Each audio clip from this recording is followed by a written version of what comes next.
sezóna sa začala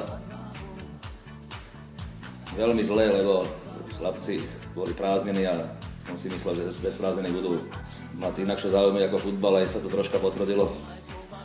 Tí tréningy, bolo nás málo vlastne, dali sme potom dokopy 15 hráčov, no ale tie tréningy boli teda dochádzka na tréningy bola veľmi zlá. Jednoducho nebol som na to zvyknutý. Z jarnej časti, kde nás bolo 20, chodilo nás minimálne na tréning 15, na každý tréning 15. Takže bol som troška z toho taký nešťastný, som si myslel, keď tí prázdniny, že skončia prázdniny a začne ten školský rok, sa to trošku zlepší, ale to pokračovalo v tom trende, jak nastoli cez tí prázdniny, takže z tohto som veľmi sklamaný. A tá tréningová dochádzka aj morálka bola veľmi zlá. Začali sme potom súťaž v auguste. Vlastne prehrali sme hned prvý zápas Šamoríne, ktorý doteraz získal len 2 víťazstva, 1 remízu. No, nevyšli nám vôbec domáce zápasy. Dnes sme vyhrali až v poslednom domácom kole vlastne s Garantou.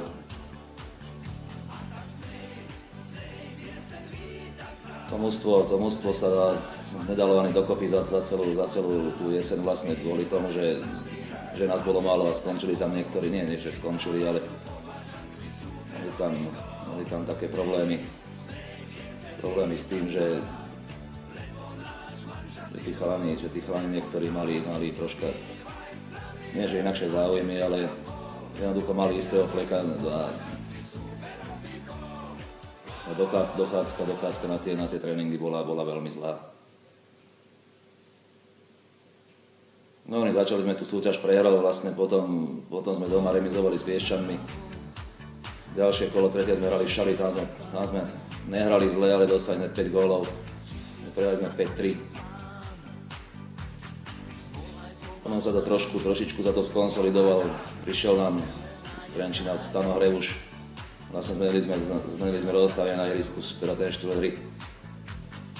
No a vlastne posledných 8 zápasov sme neprehrali, ale je nám to moc platné, keď z tých 8 zápasov sme len iba 3 vyhrali.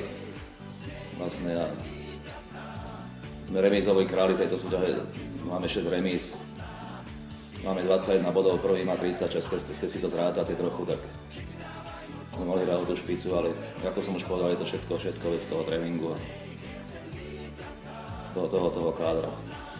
Sme to vlastne dobojovali trochu, že s tým, že tá 8 zápasová šnúra je úplne super, ale ako som už povedal, tie remízy nás zarezali a preto skončili sme na 9.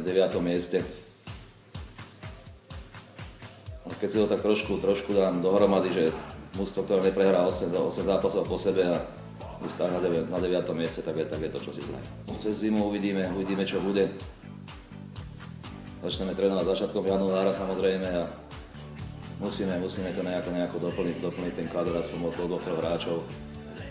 Lebo máme s tým problémy stále a ako na tých majstrách sa zídeme 11-12, lebo viac zase není a potom tá kvalita ide dolu a aj tá tréningová morálka je taká, aká je. Tak uvidíme, čo sa nám na jar podarí. Tých zápasov. Toto mužstvo, keby bolo nejako kompletné, že sa doplňa od 2-3 hráčov, tak myslím, že má na to, aby hrali do špicu tabulky, len už teraz to bude veľmi ťažké. Takže uvidíme. Sám som zvedavý, ako k tomu pristúpia vlastne k tej príprave. A jednoducho uvidíme. Sám som na to zvedavý, ako to vlastne bude. Či sa nám podarí niekoho zohnať do toho mužstva na nejakú tú konkurenciu a chlapci si vlastne musia trošku do svedomia vstúpiť. A každý z nej vieře víťazná, lebo náš manšaft inú nepozná. Spievaj s nami, aby si tam bol, keď dávajú pomáčaci súperový gól. Z nej vieře víťazná, lebo náš manšaft inú nepozná. Spievaj s nami, aby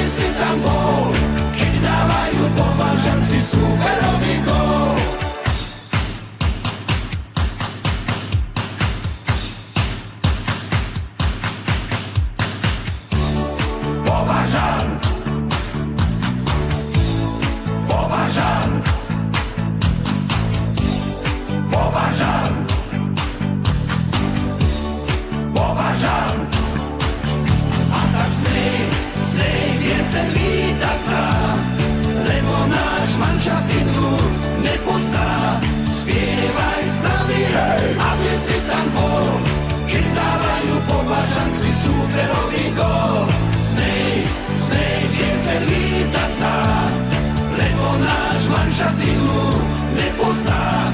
Spievaj s nami, hej, aby si tam bol, keď dávajú považanci súperovi gól.